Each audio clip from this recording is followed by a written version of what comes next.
Shalom, puji Tuhan, mari kembali kita membuka Alkitab kita. Saya percaya Tuhan sedang mengerjakan hal-hal yang besar, akan banyak perubahan, akan banyak sungguh-sungguh perubahan yang tidak terduga. Dan kita harus sungguh-sungguh mengandalkan Tuhan.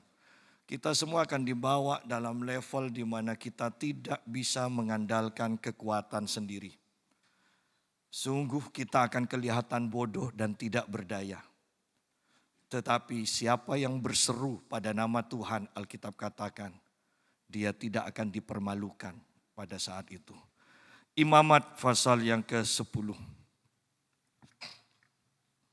Imamat pasal yang ke-10 ayat yang pertama sampai ayat yang ke-5 saja. Kematian Nadab dan Abihu. Kemudian anak-anak Harun, Nadab dan Abihu, masing-masing mengambil perbaraannya, membubuh api ke dalamnya, serta menaruh ukupan di atas api itu. Dengan demikian mereka mempersembahkan ke hadapan Tuhan api yang asing, yang tidak diperintahkannya kepada mereka. Maka keluarlah api dari hadapan Tuhan, lalu menghanguskan keduanya sehingga mati di hadapan Tuhan. Berkatalah Musa kepada Harun, inilah yang difirmankan Tuhan, kepada orang yang karib kepadaku, kunyatakan kekudusanku, dan di muka seluruh bangsa itu akan kuperlihatkan kemuliaanku. Dan Harun berdiam diri. Kemudian Musa memanggil Misael dan Elsafan, anak-anak Usiel, paman Harun. Lalu berkatalah ia kepada mereka, datang kemari. Angkatlah saudara-saudaramu ini dari depan tempat kudus keluar perkemahan.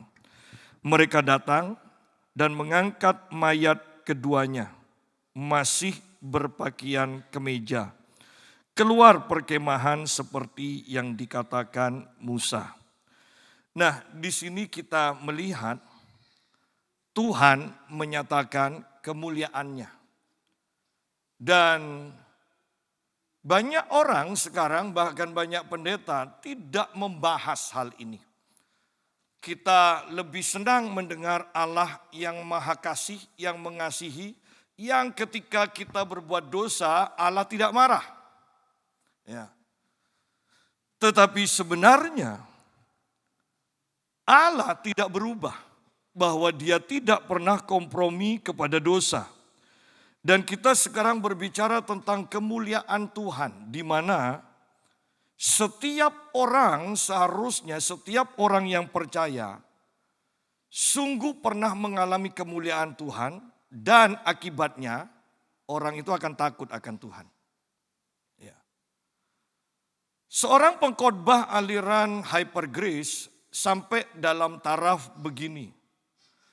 Dia menghilangkan semua kata takut akan Tuhan. Tidak boleh ada takut akan Tuhan dikatakan.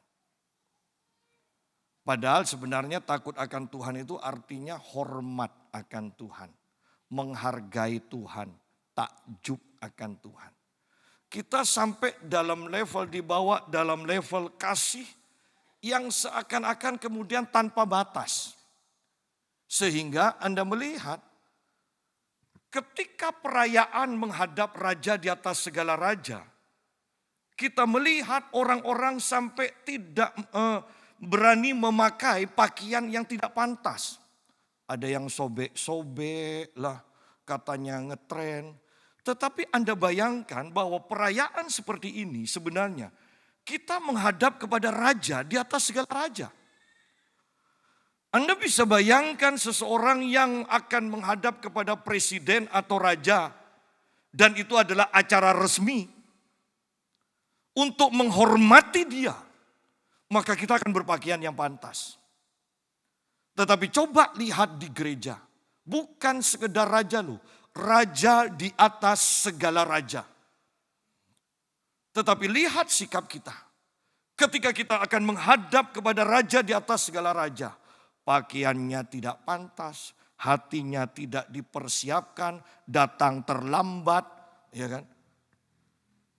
Di manakah rasa hormat akan Tuhan?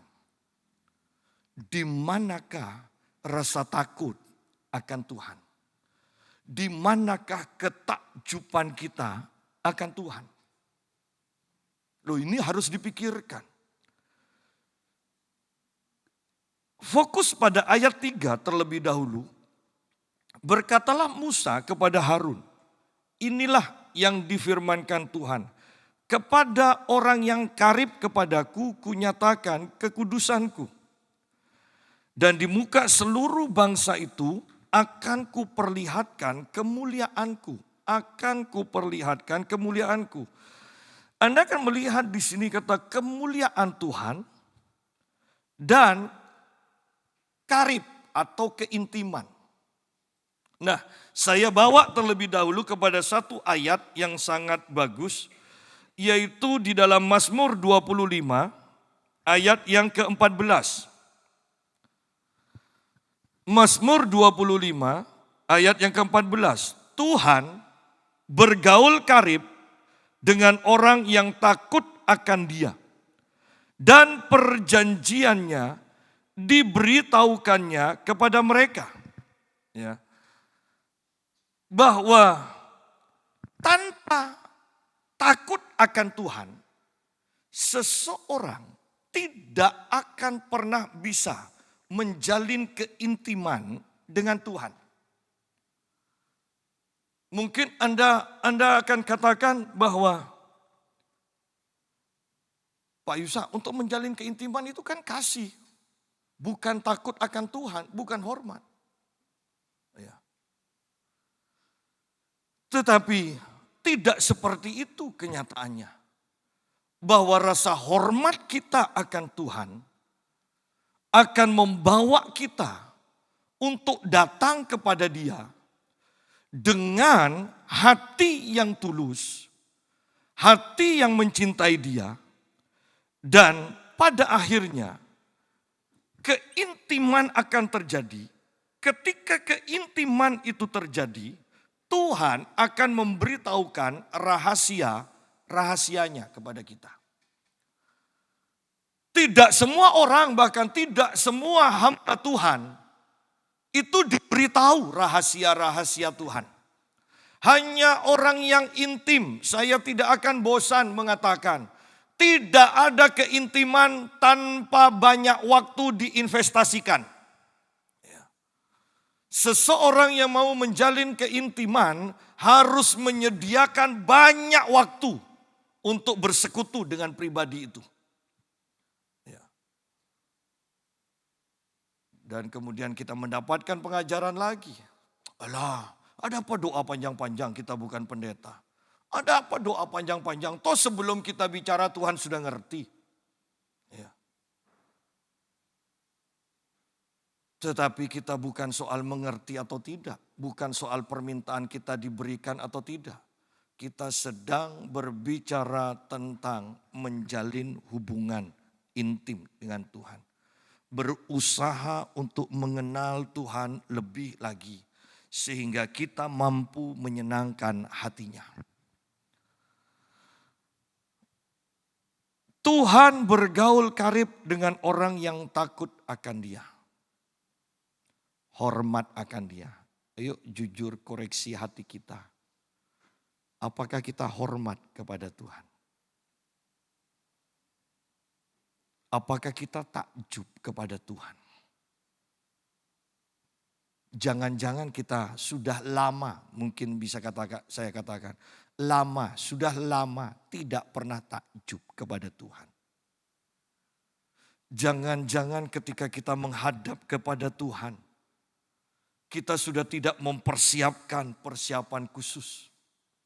Ya. Saya ingat zaman-zaman saya masih pengerja, ada seorang anak kaum remaja muda. datang kepada saya dan mengatakan, Kuku, aku ini jadi WL nanti Paskah. Sudah doa, sudah puasa, Tuhan baru kasih 1 lagu. Loh ini masih kurang setengah bulan. Sudah doa, sudah puasa, Tuhan masih kasih 1 lagu. Apalagi ya? Ya sudah teruskan doamu, saya katakan. Tetapi Anda lihat di sini, apakah hal seperti ini masih ada? Apakah sikap seperti ini masih mudah ditemui zaman sekarang? Ingat loh, kita nanti akan bahas tentang api yang asing. Semua bisa mempersembahkan persembahan kalau imam. Bisa. Tetapi yang jadi masalah adalah apinya itu loh. Kalau hanya kebisaannya, kemampuannya, semua imam bisa melakukan tata cara ibadah. Tetapi apinya dari mana? Kemampuannya dari mana? Dan itu dampaknya fatal. Ya. Kembali kita lihat, Tuhan bergaul karib dengan orang yang takut akan Dia. Tuhan tidak akan memberikan dirinya dikenal dan diakrabi oleh orang yang tidak hormat akan Dia. Ya. Ini penting sekali. Karena nanti ketika kita sudah karib, kita akan dipercaya oleh Tuhan dan Tuhan memberitahukan rahasia-rahasianya.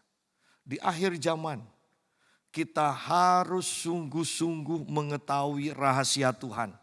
Apa yang Tuhan akan kerjakan. Kalau tidak, miskomunikasi terus, kita akan fatal akibatnya. Ya.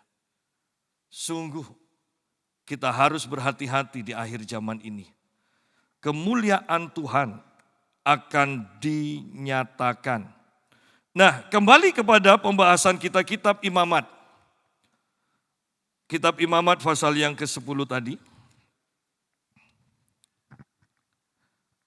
Nanti kita akan tahu bahwa di gereja, di berbagai gereja, apakah ada kemuliaan Tuhan atau tidak. Kembali kepada ayat yang ketiga, inilah yang difirmankan Tuhan. Kepada orang yang karib kepadaku, kunyatakan kekudusanku. Bahwa tidak mungkin orang yang karib dengan Tuhan, yang intim dengan Tuhan, tidak hidup dalam kekudusan.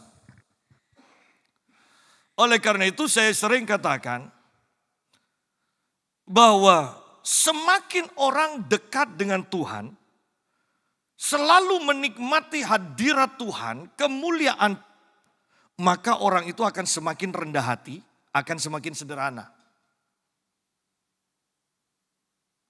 Kenapa saya katakan seperti itu? Karena ketika kita terbiasa melihat kebesaran Tuhan, maka secara otomatis kita akan merasa bahwa kita tidak ada apa-apanya. Bayangkan kalau setiap hari seperti itu, bukankah kita tidak ada apa-apanya ini akan menjadi gaya hidup kita? Yaitu rendah hati. Tanpa kita diperhadapkan dengan pribadi yang lebih dari kita, maka kerendahan hati tidak akan bisa terbentuk.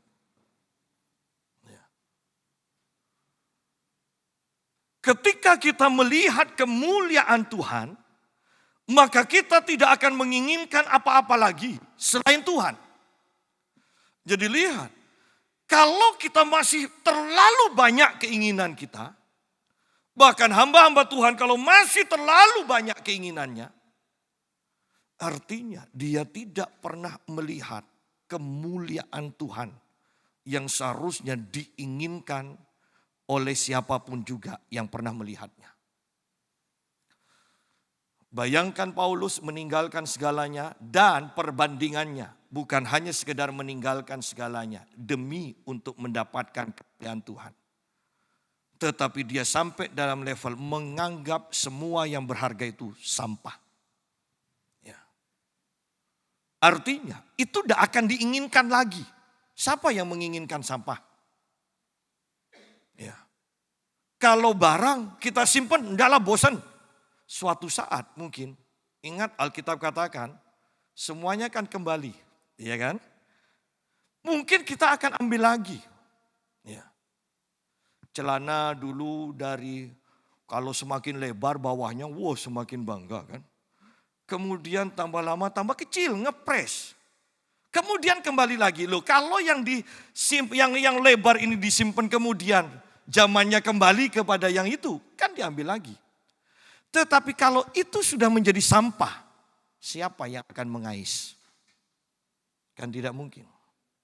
Nah, Paulus sampai dalam level seperti itu.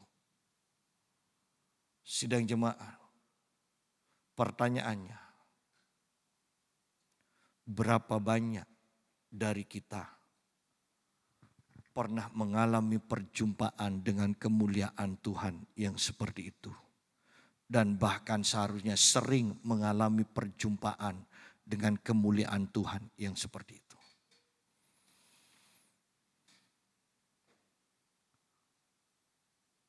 Kepada orang yang karib kepadaku, kunyatakan kekudusanku. Kekudusan dan kemuliaan Tuhan tidak akan pernah terpisah. Dan ini butuh penekanan yang lebih lagi. Ingat Yesaya pasal yang ke-6 ketika Yesaya bertemu dengan kemuliaan Tuhan. Dia mendengar kata malaikat yang berseru, kudus, kudus, kuduslah Tuhan. Kebiasaan orang Ibrani menulis kalimat, kalau itu penting dan sangat penting, biasanya ditulis 2 kali. Ya. Biasanya ditulis 2 kali. Kalau kita zaman sekarang digaris bawahi atau hurufnya besar semua, ya kan? Ini butuh perhatian. Kalau orang Yahudi biasanya kata itu diulang 2 kali. Itu penting, butuh perhatian. Tetapi ketika berbicara tentang kekudusan Tuhan, berbicara tentang kemuliaan Tuhan, katanya diulang sampai 3 kali. Kudus, kudus, kudus. Itu melebihi dari penting. Anda bisa bayangkan. Kalau sampai penekanannya seperti itu, bukankah itu butuh perhatian khusus dari kita? Dan banyak dari kita tidak pernah menghiraukan, tidak pernah menginginkan, bahkan tidak pernah membayangkan bahwa kita harus berhadapan dengan kemuliaan Tuhan. Padahal ini adalah keinginan dari Tuhan. Kita bahkan tidak pernah bertemu dengan Tuhan. Sidang jemaat, ini adalah keinginan Tuhan loh. Ingat bangsa Israel di atas gunung Tuhan, semuanya Tuhan panggil untuk naik. Untuk bertemu dengan Tuhan. Kemudian bangsa Israel katakan, Musa, Musa, engkau saja. Dan kemudian Tuhan katakan, Musa dan Harun naik. Tetapi lihat kembali, Harun tidak naik. Harun menemani bangsa Israel. Sehingga dia pun jatuh dalam dosa. Hanya Musa yang naik. Ketika Yesus ada di muka bumi, perhatikan, dia katakan, mari semua yang letih, lesu dan berbeban berat datang kepadaku. Bukankah semuanya dipanggil? Semuanya, Tuhan ingin semuanya datang, menerima, mengalami dia. Tetapi berapa banyak dari kita seperti bangsa Israel mengatakan, Musa engkau sajalah, nanti kasih tahu kepada kami. Sama ketika saya melayani di kota-kota besar, sama caranya seperti itu. Jarang jemaat itu menyediakan waktu untuk mencari Tuhan sendiri. Yang mereka kejar itu Tuhan yang sudah mencari itu.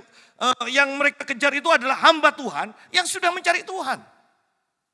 Minta nubuatan, minta tumpang tangan segala macam. Mereka tidak mau cari Tuhan sendiri. Mereka tidak mau menyediakan waktunya untuk mencari Tuhan sendiri. Apa yang Tuhan katakan kepada hamba Tuhan itu, mereka ingin dengar dari hamba Tuhan itu. Sama sistemnya. Sehingga kita melihat jemaat yang penuh dengan kekalahan. Sakit, miskin, gagal, kemudian sama kok. Mati di padang gurun. Ya. Kembali pada pembahasan kita.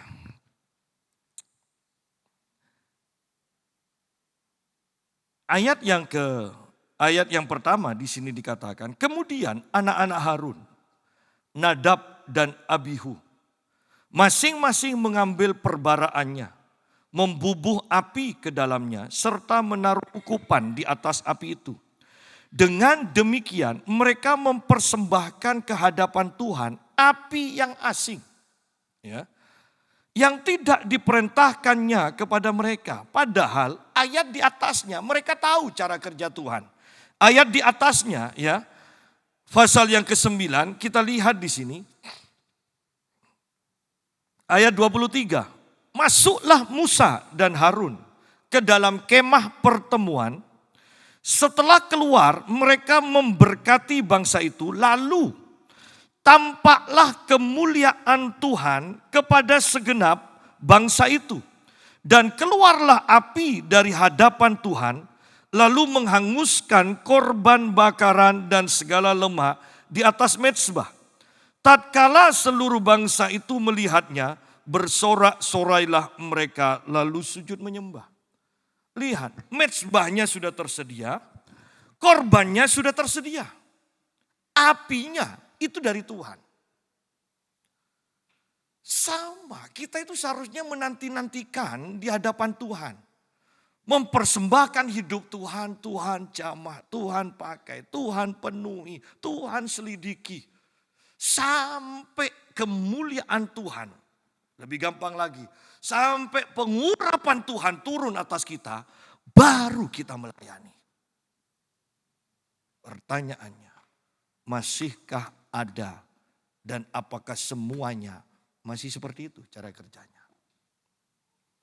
Ataukah kita sudah ahli? Kita sudah punya api sendiri, walaupun itu bukan dari Tuhan. Kita punya api sendiri.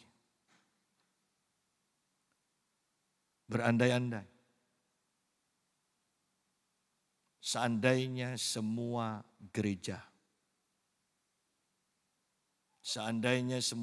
sama, sederhana semua. Tidak ada yang mewah, ya kan? Kira-kira.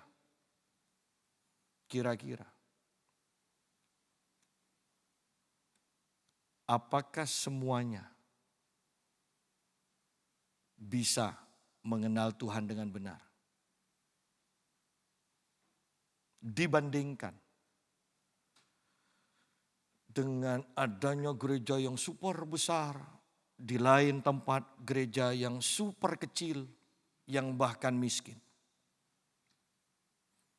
Lalu kemudian, secara umum, hadirat Tuhan ada di mana? Dan kita sepakat mengatakan di gereja besar. Kita lupa bahwa Alkitab mengatakan Tuhan ada bersama dengan orang yang remuk dan hancur hatinya. Sungguh-sungguhkah orang-orang di gereja yang super mewah itu, sebagian besar, saya katakan sebagian besar, remuk hati dan hancur hati? Ada seorang hamba Tuhan yang gerejanya besar dan dia katakan begini, kalau mimpin pujian itu jangan hanya nadanya hanya satu. Bahkan WL itu nada suara keberapa, singernya harus ada suara 2, suara 3 dan sebagainya. Bagus. Tetapi pertanyaannya, apakah mereka hidup dalam kekudusan? Apakah kekudusan ditekankan? Apakah hubungan intim dengan Tuhan ditekankan? Apakah mencari Tuhan dalam doa dan puasa ditekankan? Ataukah hanya keahlian? Ingat, ada api dari Tuhan, ada api yang dibuat sendiri. Nadab dan Abihu mati karena dia mempersembahkan api asing.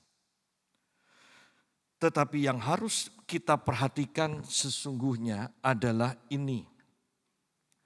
Ayat 23, ya, Imamat pasal 9 ini.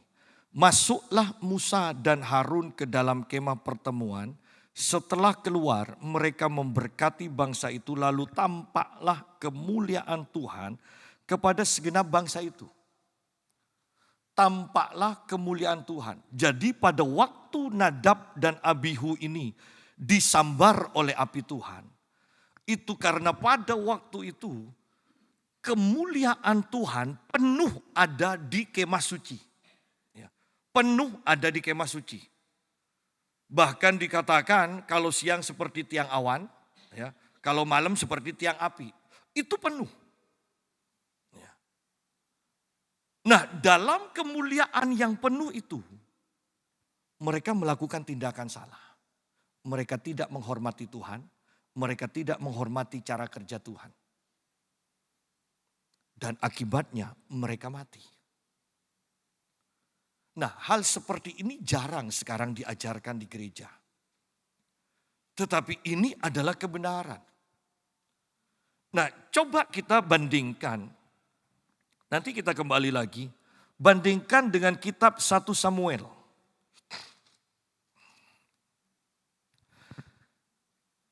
Di dalam kitab 1 Samuel pasal yang ketiga.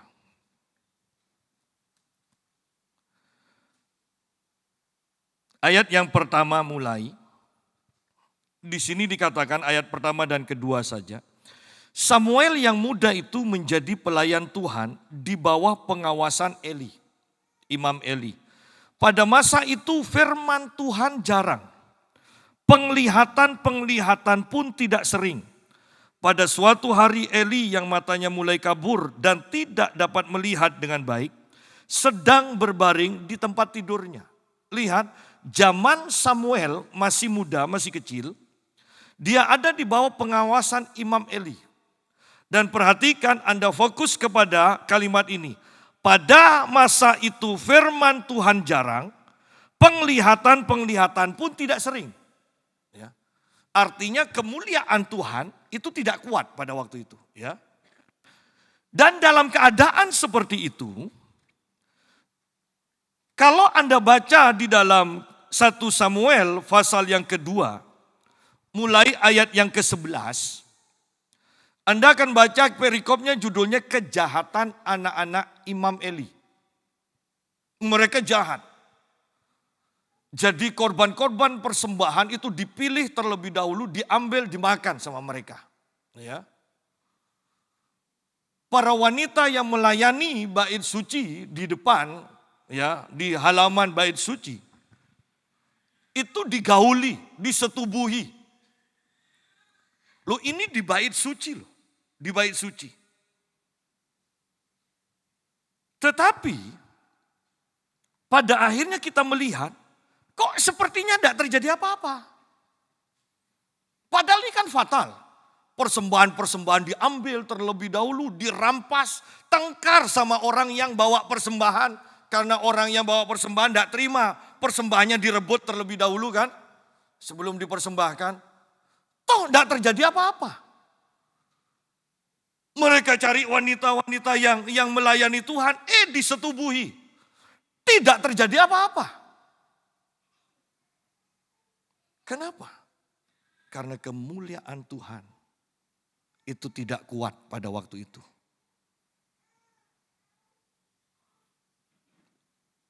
Sampai pada akhirnya, ketika bangsa Israel kalah berperang dengan bangsa Filistin, Kemudian mereka minta, oh ini karena tabut Tuhan tidak menyertai, kemuliaan Tuhan tidak menyertai. Dan mereka maksa mau bawa tabut perjanjian.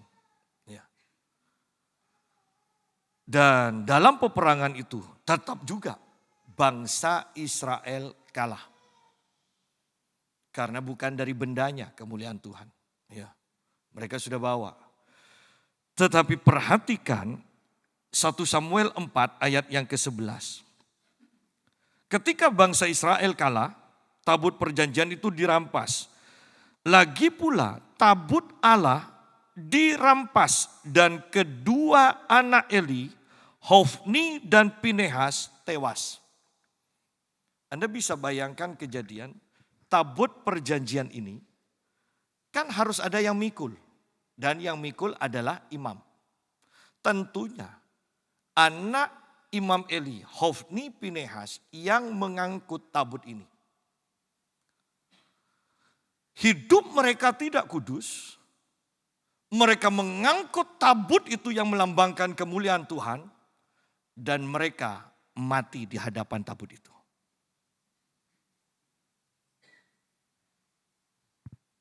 Pertanyaannya sekarang. Apakah di gereja-gereja ada dosa-dosa yang masih dilakukan oleh jemaat? Jawabannya pasti ada. Bahkan ada istilah yang mengatakan kalau gereja besar lebih baik jangan masuk jadi pengurus. Ngeri karena di dalamnya akan sikut-sikutan. Ya. Dan dalam keadaan seperti itu, kenapa tidak terjadi apa-apa? Artinya kok sepertinya Tuhan diam saja?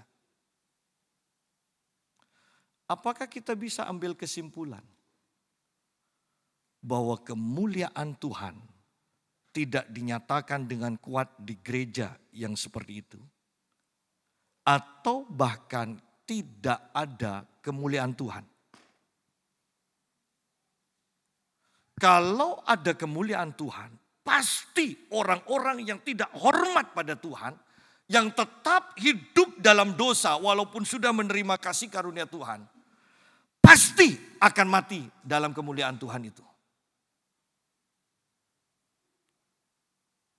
Pernahkah kita masih melihat di kebanyakan gereja, orang yang berdosa masuk gedung gereja, kemudian mereka tidak berdaya, mereka bertobat, mereka menjerit-jerit tanpa ada sesuatu pun yang menjamah mereka. Bukankah hal seperti ini jarang? Kalau memang di gereja itu ada hadirat Tuhan, maka orang berdosa akan meratap di dalam kemuliaan Tuhan itu. Tetapi hal seperti ini pun boleh saya katakan tidak ada atau lebih enaknya jarang ditemukan lagi. Artinya gereja-gereja sekarang di mana digembar-gemborkan ini zaman kebangunan rohani. Tetapi kalau kita mau jujur, kita tidak menemukan lagi kemuliaan Tuhan. Di mana ketika kemuliaan Tuhan dinyatakan, Musa mengatakan di dalam kitab Ibrani bahwa dia takut dan gemetar di hadapan Tuhan. Ketika kemuliaan Tuhan dinyatakan, Paulus yang lagi gagah-gagahnya di kuda, dia jatuh dari kudanya dan bahkan matanya buta melihat kemuliaan Tuhan. Seorang hamba Tuhan mengatakan, kenapa di akhir zaman matahari dan bulan akan menjadi gelap? Karena di akhir zaman itu, matahari dan bulan yang terang itu, pada waktu itu Tuhan akan menyatakan kemuliaannya, sehingga bahkan terang matahari pun itu tidak kelihatan terang. Itulah kemuliaan Tuhan. Kemuliaan Tuhan yang membuat Paulus menjadi buta ketika melihat terangnya itu. Karena begitu terangnya. Itulah kemuliaan Tuhan. Sehingga Musa katakan, aku takut dan gemetar. Bagaimana dengan Yesaya, seorang nabi. Tetapi ketika diperhadapkan kepada Tuhan, dia katakan, celaka, aku orang berdosa. Loh, ini nabi. Ketika nabi yang hidup kudus diperhadapkan dengan kekudusan Tuhan, dia melihat dirinya penuh dosa. Ketika diperhadapkan kekudusannya, diperhadapkan dengan kekudusan Tuhan, ternyata tidak ada apa-apanya. Dia sadar dia orang berdosa. Dan dia katakan, celaka, aku binasa. Aku orang yang najis bibir. Sidang jemaat, saya membeberkan ini semua supaya kita mengetahui diri kita sendiri. Pernahkah kita melihat kemuliaan Tuhan? Dan sudahkah ada rasa takut, hormat yang kudus kepada Tuhan? Atau kita hanya seadanya?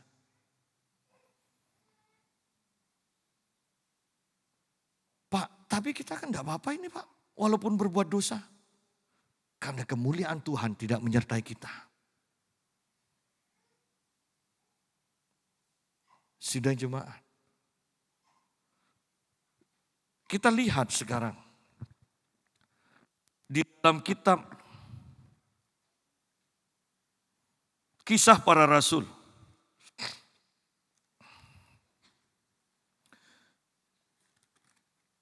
Kisah Para Rasul tentang Ananias dan Safira.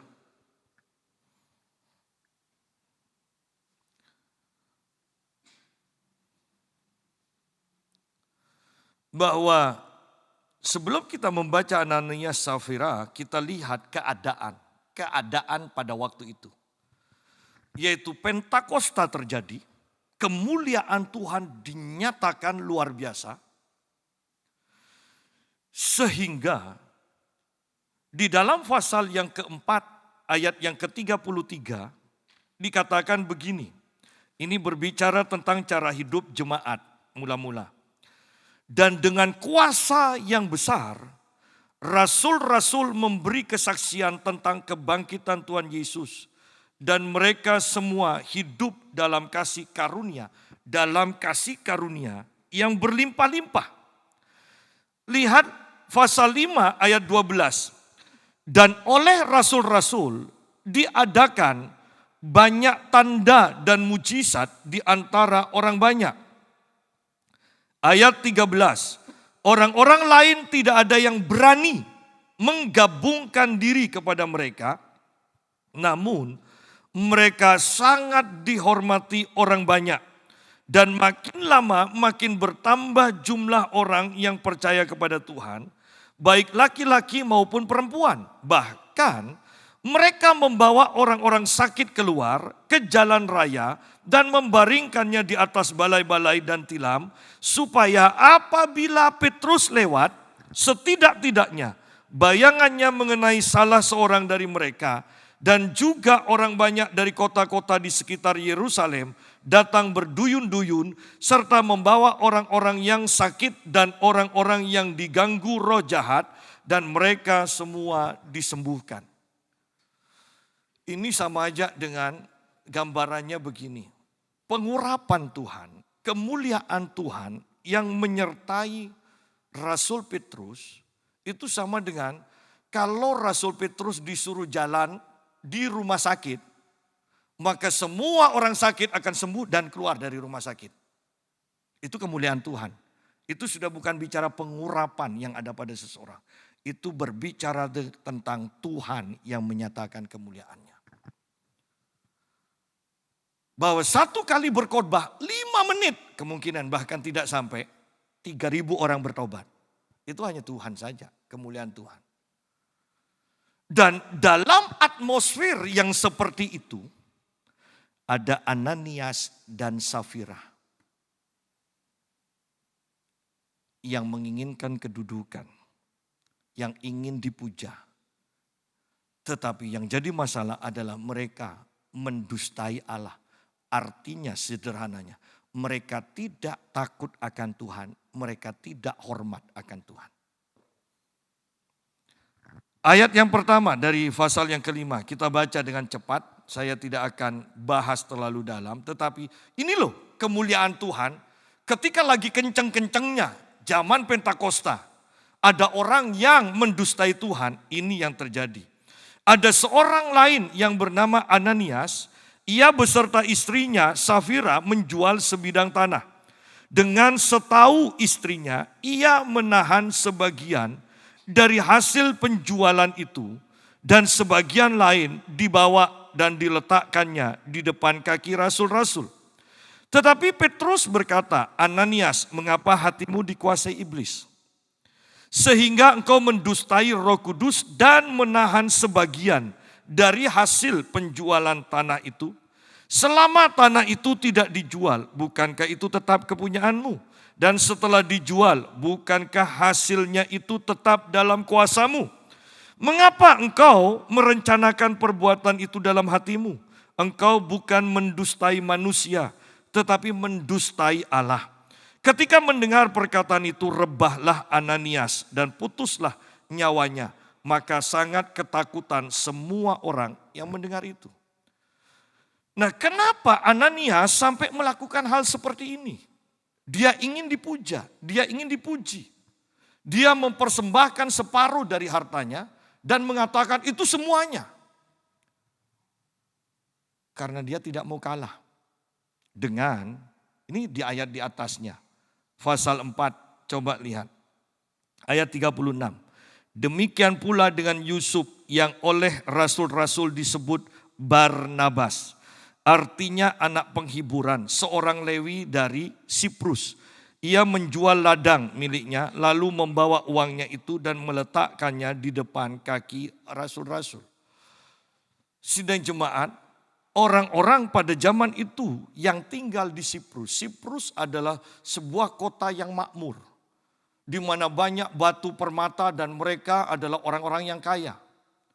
Bayangkan sekarang, Ananias adalah orang yang dihormati, terkenal sebagai orang yang murah hati.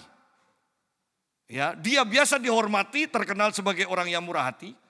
Dan di dalam keadaan seperti itu sekarang muncul tiba-tiba Barnabas, orang kaya, menjual tanahnya yang luas dan seluruh penghasilannya diberikan di bawah kaki para rasul. Anda lihat, perhatian orang yang awalnya kepada Ananias sekarang beralih kepada Yusuf atau kepada Barnabas ini. Dan ketika melihat itu, Ananias mau juga melakukan untuk merebut, mengambil kembali hormat yang awalnya dia rasa dia miliki. Dia menjual tanahnya juga, sayangnya. Dia hanya memberi separuh, bukan masalah separuhnya, dia memberi separuh, tetapi mengaku memberi semuanya. Supaya semakin dihormati. Habis-habisan buat Tuhan. Kan akan dihargai. Yang jadi masalah, Ananias tidak menyadari bahwa ketika dia menipu Petrus, dia sama saja dengan menipu Roh Kudus. Artinya bahwa dari sini kita melihat bahwa Ananias tidak mempunyai kesadaran, tidak takut akan Tuhan. Itu loh. Dia tidak sadar bahwa ada Roh Kudus dan bagaimana bisa takut akan Tuhan kalau tidak sadar akan Tuhan yang hadir. Sehingga sikapnya ini loh, tidak hati-hati. Dia pikir aman melakukan kesalahan, tidak ada orang tahu. Kalau mau dimasukkan sekarang zaman hyper grace, aman sekarang zaman kemurahan Tuhan. Oh, tapi ketika kemuliaan Tuhan dinyatakan dengan kuat. Sidang jemaat, jangan main-main. Ada Petrus yang menjalin hubungan intim dengan Tuhan. Sehingga kemuliaan Tuhan dinyatakan. Zaman Musa, ada Musa yang menjalin hubungan intim dengan Tuhan. Sehingga kemuliaan Tuhan dinyatakan. Sidang jemaat, saya mau juga mengatakan, Di GPPS ada orang-orang yang menjalin hubungan intim dengan Tuhan. Jangan Anda tidak hormat dan jangan sampai kita tidak berhati-hati dengan tindakannya. Karena kita pikir kan hanya kepada manusia. Oh tidak. Bukan Petrus yang didustai, tetapi Roh Kudus. Akibatnya luar biasa. Engkau bukan mendustai manusia, tetapi mendustai Allah. Tidak ada hormat akan Tuhan. Tidak ada takut akan Tuhan. Dan Ananias mendustai Allah, akibatnya pada waktu itu juga. Ketika mendengar perkataan itu, rebahlah Ananias dan putuslah nyawanya. Maka ketakutan akan Allah menguasai jemaat semuanya. Sidang jemaat. Ayat yang ke-6. Lalu datanglah beberapa orang muda. Mereka mengapani mayat itu, mengusungnya keluar dan pergi menguburnya. Ya. Tidak ada yang menarik. Kira-kira 3 jam kemudian masuklah istri Ananias. Tetapi ia tidak tahu apa yang telah terjadi. Kata Petrus kepadanya, katakanlah kepadaku, dengan harga sekiankah tanah itu kamu jual? Jawab perempuan itu, betul sekian. Kata Petrus, mengapa kamu berdua bersepakat untuk mencobai roh Tuhan? Lihatlah orang-orang yang baru mengubur suamimu berdiri di depan pintu dan mereka akan mengusung engkau juga keluar. Lalu rebahlah perempuan itu seketika itu juga di depan kaki Petrus dan putuslah nyawanya. Ketika orang-orang muda itu masuk, mereka mendapati dia sudah mati. Lalu mereka mengusungnya keluar dan menguburnya di samping suaminya. Maka sangat ketakutanlah seluruh jemaat dan semua orang yang mendengar hal itu. Lihat, bukan seluruh kota yang ketakutan. Yang ketakutan adalah seluruh jemaat. Artinya apa? Ini berbicara tentang takut akan Tuhan. Mereka mulai takut akan Tuhan. Dan kalau Anda perhatikan yang dicatat di 3 kejadian, ya. Anda lihat bahwa di dalam kitab Kisah Para Rasul dikatakan, kenapa kamu sepakat? Ya. Nadab dan Abihu 2 orang. Hofni dan Pinehas 2 orang. Ananias dan Safira. Saya melihat begini. Bahwa ketika kita melakukan tindakan yang salah. Dan kita tidak ada yang menegur. Justru ada orang yang sepakat kepada kita. Maka kita akan terus melakukan kesalahan. Yang ujungnya kita akan mengalami kematian di hadapan Tuhan. Pernahkah jemaat ditegur dengan keras melalui firman, melalui perkataan, melalui nasihat? Itu penting. Karena kalau tidak, artinya engkau mendapatkan kesepakatan. Apakah dari jemaat lain ataukah dari para pemimpin yang lain. Sehingga engkau terus berbuat dosa. Ya, engkau tidak langsung mati. Kenapa? Karena kemuliaan Tuhan itu tidak ada atau sangat lemah. Tetapi pasti engkau akan mati juga. Tetapi semakin kemuliaan Tuhan semakin kuat, maka kematian itu akan semakin cepat. Sidang jemaat, yang saya khotbahkan ini bukan sekedar menakut-nakuti. Ke gereja kok malah ditakut-takuti. Tetapi yang saya mau tekankan, ayo betapa pentingnya rasa hormat takut akan Tuhan itu. Sehingga berkatnya itu lebih daripada kematian. Yaitu keintiman dengan Tuhan akan membuat rahasia-rahasia Tuhan itu diberitahukan kepada kita. Disingkapkan. Itu sebenarnya yang saya mau tekankan. Bahwa ayo miliki rasa takut akan Tuhan. Jalin keintiman dengan Tuhan. Sehingga engkau tahu rahasia-rahasia Tuhan. Dan engkau berkemenangan dimanapun engkau berada. Dalam apapun yang engkau kerjakan. Karena ketika engkau intim dengan Tuhan. Apapun yang kau ucapkan. Apapun yang kau lakukan. Kemuliaan Tuhan sedang dipertaruhkan. Kemuliaan Tuhan akan mengerjakan kehendaknya untuk memberkati kita. Itu yang saya mau tekankan. Sangat sayang ketika kita sebagai orang percaya tidak pernah berjumpa dengan kemuliaan Tuhan.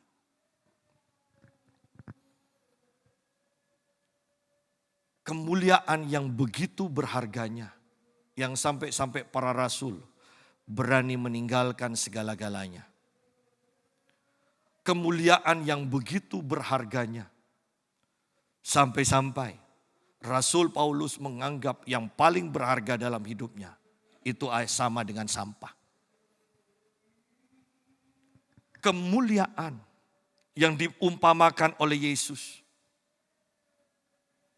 bahwa seperti saudagar yang menemukan berlian batu permata dan dia rela menjual segala miliknya demi untuk mendapatkan permata itu.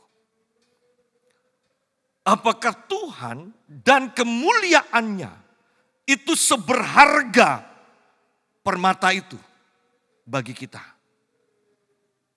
Atau kita hanya sekedar ya sudah pokok percaya Tuhan nanti mati masuk surga. Berarti Anda belum masuk dalam rencana Tuhan. Kemuliaan Tuhan. Bukankah kita beberapa orang lah, mungkin tidak semua. Tetapi sebagian besar sudah mulai mendoakan supaya kemuliaan Tuhan dinyatakan. Kemuliaan Tuhan dinyatakan. Mulai lagi sidang jemaat berpuasa. Mungkin Anda tidak datang hari Kamis. Mulailah berdoa, sepakat hari Kamis gunakan untuk puasa. Gunakan untuk puasa. Anda ingat gereja ini menjadi besar seperti ini? Anda ingat detik-detik terakhir di gereja kita yang masih kecil? Kita ibadah bisa 3 jam, bisa 4 jam.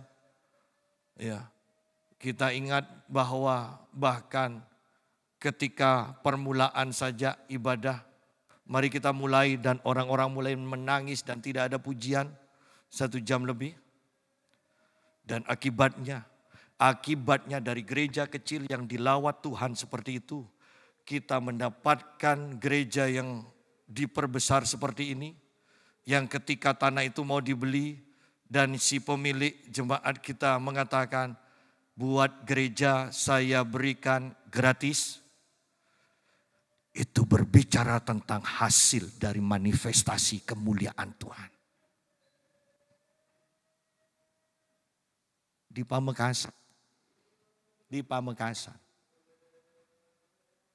Pernahkah Anda mendengar orang memberikan rumahnya untuk dipersembahkan? Di Pamekasan. Kalau di Jawa mungkin banyak konglomerat. Di Pamekasan, di Madura, pernahkah Anda mendengar? Kalau bukan karena kemuliaan Tuhan yang berkarya. Anda lihat kiri kanan. Siapa dari kita yang super kaya? Dan kita membangun tempat ini tanpa menjalankan proposal. Menghabiskan 1 miliar lebih. Ini Pamekasan. Dan saya mau tekankan, akibat kemuliaan Tuhan yang dimanifestasikan berbulan-bulan, kerinduan yang bertahun-tahun, yang belum kesampaian, akhirnya terjadi hanya dengan kemuliaan Tuhan yang dimanifestasikan. Dan dengan hasil yang seperti ini, belumkah kita sadar bahwa rasa takut hormat akan Tuhan itu sebenarnya bukan akan mencelakakan kita, tetapi justru akan mempersiapkan kita untuk menerima semua yang terbaik dari Tuhan. Itulah kebenarannya. Mari menghadap Tuhan. Saya bahkan mengatakan pada istri saya, luar biasa ya sekarang. Ngusir setan kok semakin gampang, semakin cepat. Bukankah artinya kemuliaan Tuhan semakin bertambah? Sidang jemaat. Tuhan sedang bekerja luar biasa. Kalau kita tidak mengetahui hal ini dan kita sibuk terus dengan kehidupan kita sendiri, rugi. Biarlah kemuliaan Tuhan dinyatakan dan kita mulai memiliki rasa takut akan Tuhan. Hormat akan Tuhan. Mementingkan Tuhan melebihi dari segalanya. Dan lihat hasilnya. Kemuliaan Tuhan yang luar biasa akan mengerjakan banyak hal yang dahsyat dalam kehidupan kita. Tuhan memberkati. Mari kita berdoa.